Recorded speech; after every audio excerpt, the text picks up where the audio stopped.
Penyajian data. Penjelasan mengenai penyajian data yaitu proses menata atau mengorganisir data yang sudah dikumpulkan dan diolah agar bisa disajikan secara matematis dan rapi.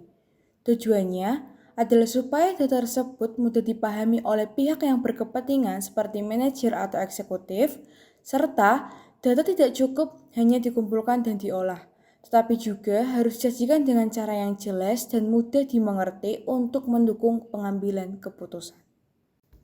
Penyajian data dalam diagram Venn. Diagram ini menjelaskan 3 pilar utama keahlian yang membentuk seseorang atau data scientist. Yang pertama yaitu hacking skills, keterampilan teknikal, yaitu keahlian dalam pemrograman dan pengolahan data tanpa pemahaman matematika dan domain, hanya jadi hacker. Yang kedua yaitu Math and Statistic Knowledge, yaitu pengetahuan matematika dan statistik, yaitu membantu dalam membuat model prediktif dan analisis data, dan jika tidak ada keahlian teknikal dan domain, hanya jadi peneliti. Yang ketiga yaitu Substantive Expertise, yaitu keahlian di bidang domain atau substansi, yaitu pengetahuan mendalam terhadap konteks bisnis atau industri tempat data digunakan, dan jika tidak dibarengi dengan matematika atau statistik dan teknik, masuk ke dalam danger zone. Data science berada di titik tengah dari ketiganya, yaitu menunjukkan bahwa profesi ini adalah gabungan dari kemampuan teknik atau coding atau data modeling, serta pemahaman statistik atau matematis, dan wawasan bisnis atau domain, serta tambahan communication, yaitu artinya kemampuan menyampaikan hasil analisis data secara efektif juga krusial agar hasilnya bisa digunakan untuk pengambilan keputusan. Data terbagi menjadi dua, yaitu data kualitatif dan data kuantitatif. Data kualitatif adalah data yang menunjukkan kategori atau sifat suatu objek. Contohnya, jenis pekerjaan, status marital, tingkat kepuasan kerja, dan yang lainnya. Sedangkan data kuantitatif adalah data yang berbentuk angka dan bisa dihitung, bisa diukur, serta dianalisis secara matematis.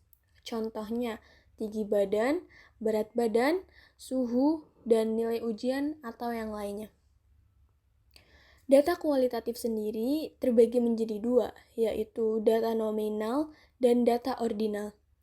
Data nominal adalah data yang hanya membedakan kategori. Misalnya, jenis kelamin.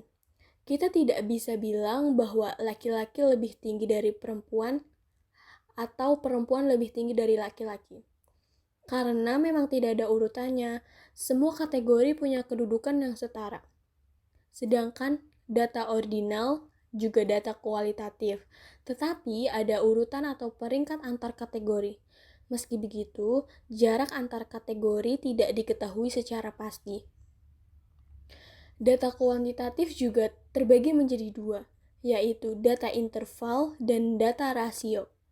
Data interval adalah jenis data kuantitatif yang bisa diukur dan diurutkan, serta memiliki jarak yang jelas antar nilai, tapi tidak punya nol mutlak. Sedangkan data rasio adalah data kuantitatif yang paling lengkap. Ada urutan, jarak, dan nol mutlak. Selanjutnya, prosedur pengolahan data.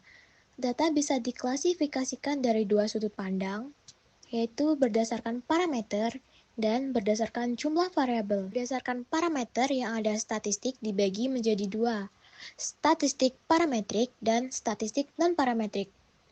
Statistik parametrik adalah data yang berhubungan dengan inferensi statistik yang membahas parameter-parameter populasi, jenis data interval atau rasio, distribusi data normal atau mendekati normal. Statistik non-parametrik adalah inferensi statistik tidak membahas parameter-parameter populasi, jenis data nominal atau ordinal, distribusi data tidak diketahui atau tidak normal. Berdasarkan jumlah variabel dibagi menjadi dua, yaitu analisis univariat dan analisis multivariat. Analisis univariat hanya ada satu pengukuran variabel untuk n sampel atau beberapa variabel, tetapi masing-masing variabel dianalisis sendiri-sendiri.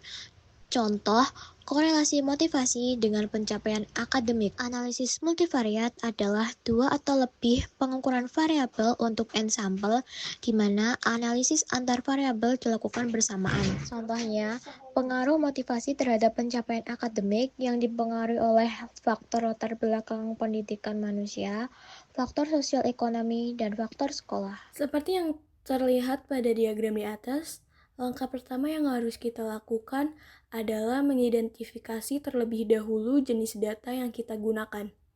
Apakah data tersebut termasuk dalam kategori nominal atau ordinal, ataukah termasuk dalam data interval atau data rasio.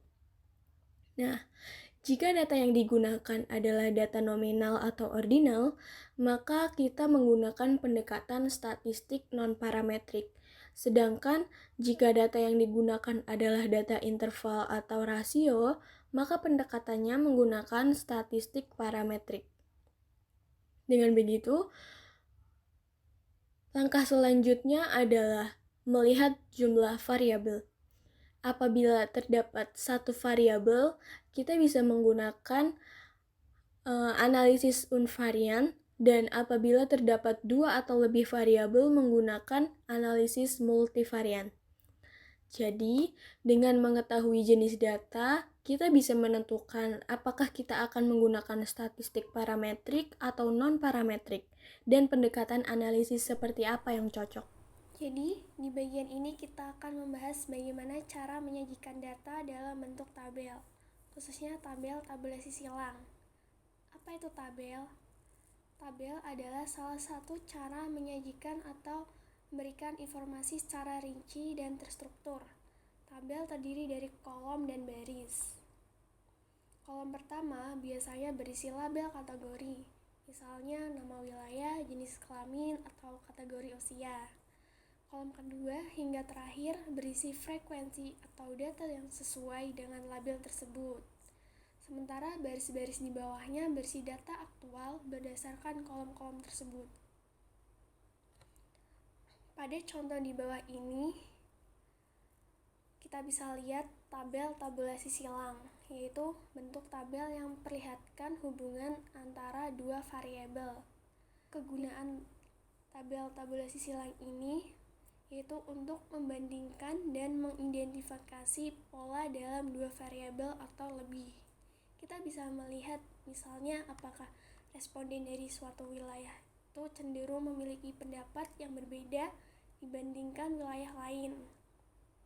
Jadi, tabel dan tabulasi silang adalah alat penting dalam menyajikan data karena memudahkan kita dalam membaca, menganalisis, dan menyimpulkan informasi dari data yang telah dikumpulkan.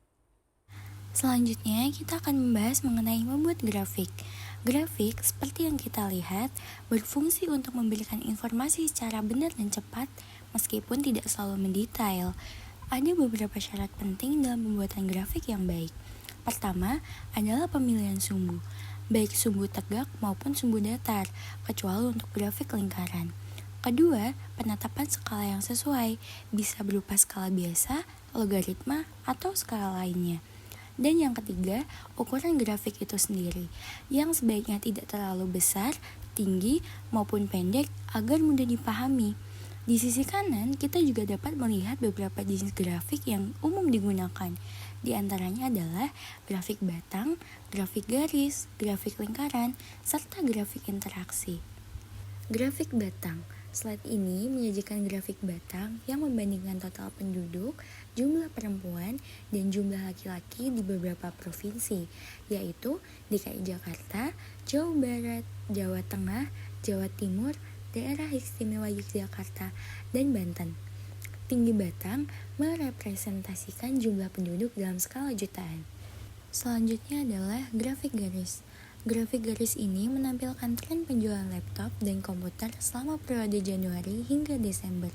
Sumbu tegak menunjukkan banyaknya penjualan, sementara sumbu datar menunjukkan bulan penjualan.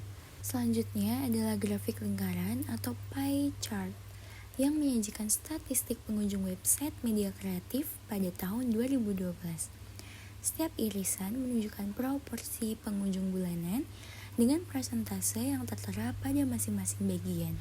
Slide ini menampilkan grafik berupa peta atau kartogram yang menggambarkan produksi jagung nasional pada tahun 2011. Ini adalah contoh piktogram atau grafik gambar. Di sebelah kiri, kita melihat perbandingan nilai penjualan yang direpresentasikan oleh ukuran botol air. Semakin besar botol, semakin tinggi nilai penjualannya.